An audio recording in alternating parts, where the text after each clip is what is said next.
So tonight we're going to be talking about the Paramita of Generosity, which is called the Dana Paramita, D-A-N-A. Paramita means to go to the other shore. So in this, in talking about the paramitas that we're talking about, the river that we're crossing is from samsara into nirvana, from a world and a life of compulsive, repetitive, cyclic existence,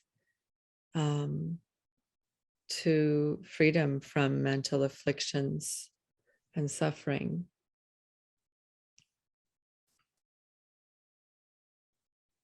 So sometimes people translate paramita as perfection, the perfection of generosity. And that's fine, but I think I prefer transcendent generosity. What makes these practices transcendent is the freedom from klesha. So we have these three poisons: passion, aggression, and ignorance. There are actually 5. There's also jealousy and pride, but we usually just talk about the main 3. And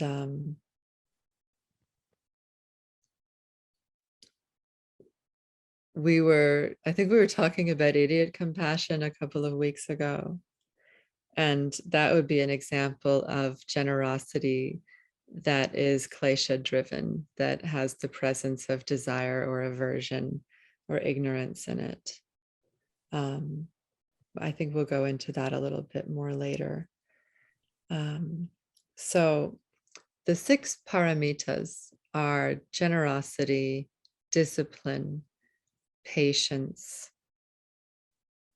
joyful exertion, meditation, and wisdom. The first, in different traditions, sometimes there are 10. I usually go with the 6 version. And in different traditions, they're in different orders, except generosity is always first in every tradition. It's important to practice receiving generosity as well as giving generosity. So when we think of generosity, it seems like, something that we have to do for others, but it's actually it's a flow that we want to participate in. So if you think about when you try to open a door for somebody, and instead of going through the door that you just opened for them, they go through another door. They open the door on their own and go through it and totally ignore you. And that sucks when you do that and people don't appreciate your generosity. So it's really a good thing to do for people if they hold the door for you, to go through it. And if they give you a compliment, to accept it. And if they want to help you, to let them help you.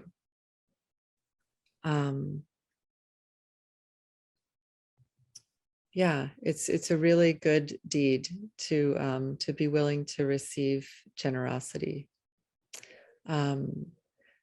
Transcendent generosity counters miserliness, possessiveness, selfishness, and self-centeredness. It's the easiest to fulfill of the paramitas. It has immediate results.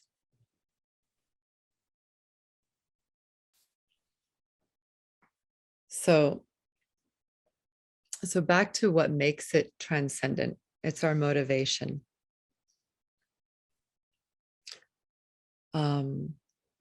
So we don't give for fame or reward or recognition or control. It's free from attachment and expectation. We don't give to those who would misuse what we give them. That's under the heading of idiot compassion.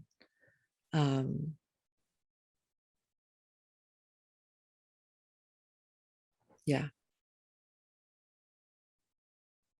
And then we give without attachment to giver, gift, or receiver.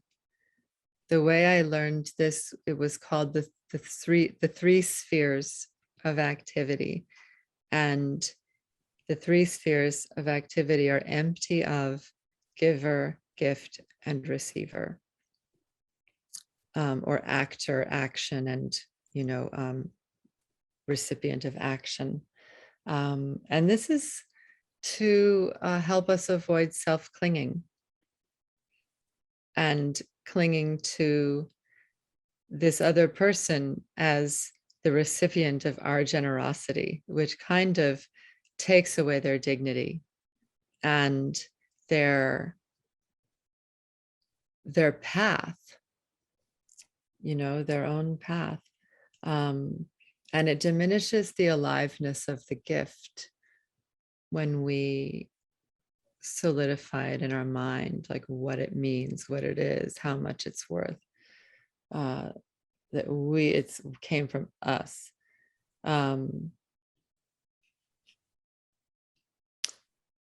I've also been thinking there's so much emphasis on money in our culture that we experience a sense of poverty mentality regarding our own inherent abundance, as well as that of the unseen world. I feel like it's way out of balance. The value that's placed on money and what money can buy. And really, we just need to tune in to the abundance of our body, the earth, what we did in the meditation. Notice, when the first time somebody told me about the Vajrayana, the tantric path of Tibetan Buddhism, they told me that what you do is you visualize, you do these visualizations until you start seeing other people as deities bringing you gifts, like regardless of what's happening. And that's not exactly what you do in the Vajrayana, but it's like there's some truth to that. And I think there's some value in just visualizing that. Yeah, that was a little tangent, I think. So the paramitas are kind of the guidelines for living according to Mahayana Buddhism.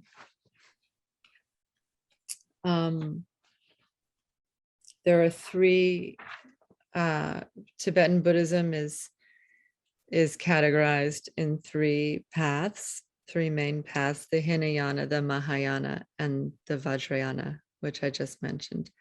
The Hinayana is sort of the foundational vehicle, sometimes called the narrow vehicle. And it's narrow because of its emphasis on monastic discipline and personal enlightenment. However, it's essential. It's an essential part of the path. And the focus in the Hinayana is the accumulation of merit and wisdom. We become liberated from samsara, from compulsive, cyclic existence, through the accumulation of merit and wisdom. Merit by doing good deeds, wisdom by studying and practicing. then what happens in the Mahayana path, which is the greater vehicle, the wide path,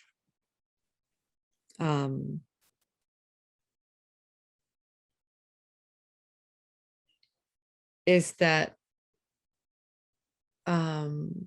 my feeling is that there's sort of a conversion experience when you realize that dependent origination is real and interconnectedness is real, and that you cannot extricate yourself from samsara all alone. You're still connected inextricably to all other beings. So we may as well try to relieve their suffering, even if we hate them. So in the Mahayana path, we're aiding all beings in gaining merit and wisdom, not just ourselves.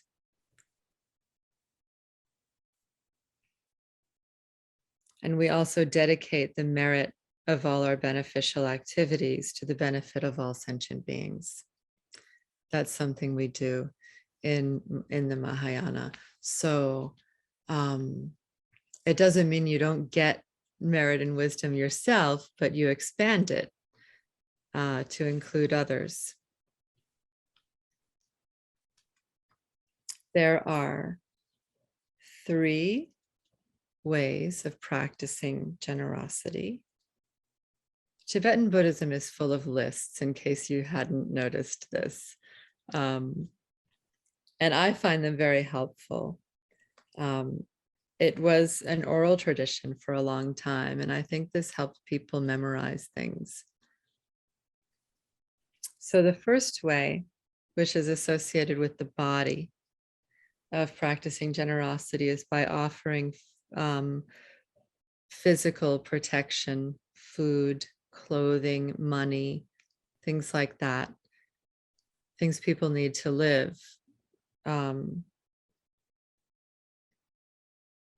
second way is by offering the Dharma, teaching, sharing the Dharma as a spiritual friend, or participating in receiving teachings. We need to be practicing giving and receiving generosity. And we also just share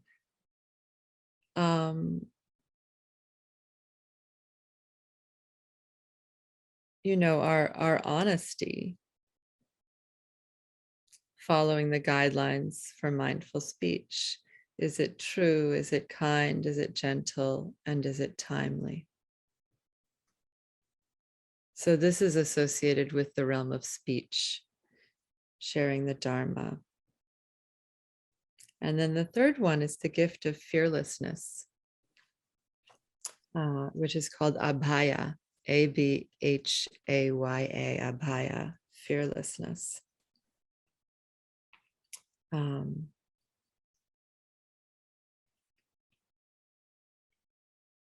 So the image in Joe's post today about this class was a Buddha in the Abhaya mudra, which is the fearlessness granting mudra. And he holds his hand up with the fingers straight, which is and sort of an ancient sign of nonviolence. I'm not going to punch you. I'm not holding a knife. It's open. I'm safe. So that's just being a safe person is such an important gift that we can offer people.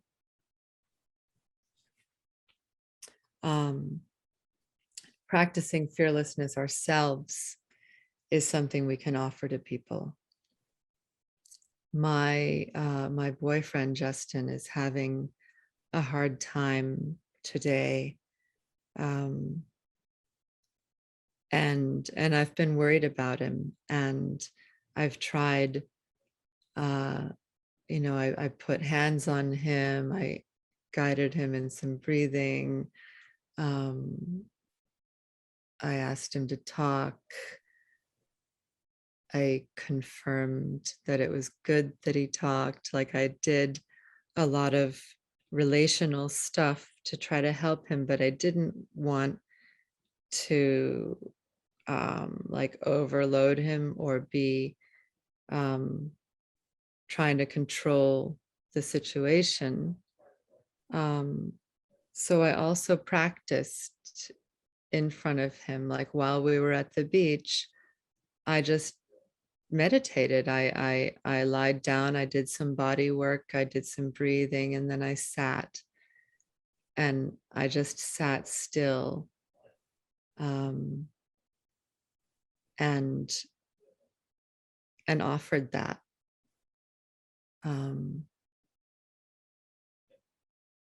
It's a real thing that we can do for people, is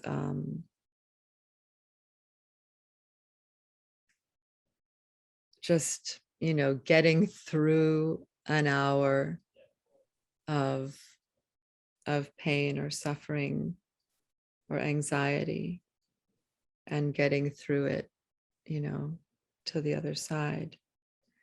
So we practice fearlessness ourselves, and we offer that.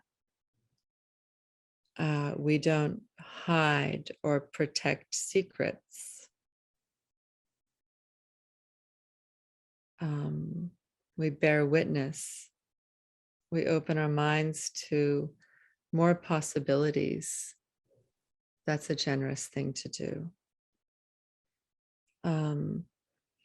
I think about, concerning the Buddha families, I think about generosity being connected to Ratna and Padma. I made a graphic that I posted on Facebook a little while ago of these axes on the compass of the Buddha families. And so Padma and Ratna are connected on the same axis, which is called the Karuna axis, or the axis of compassion. And so I think they're both related to generosity, as well as the Buddha family, which is all accommodating. Ratna is abundant and giving. Padma is caring, more caring than giving. Padma person is gonna go, oh honey, and just draw you in and give you a big hug. That's a Padma generosity. The paramitas are both path and fruition. We engage in enlightened activity of body, speech, and mind, and Buddhahood is present. Awakeness is present.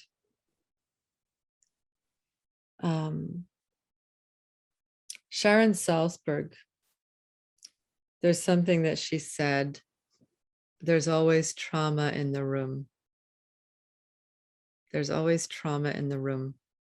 So when we don't know what to do, what is the most skillful thing to do, we can remember that and think about, like, what kind of generosity can I practice now for the trauma in the room, whether it's your own trauma and you're the room, or it's your friend or a total stranger. Sometimes it's just a smile or a look of recognition, like, I see you. We can, when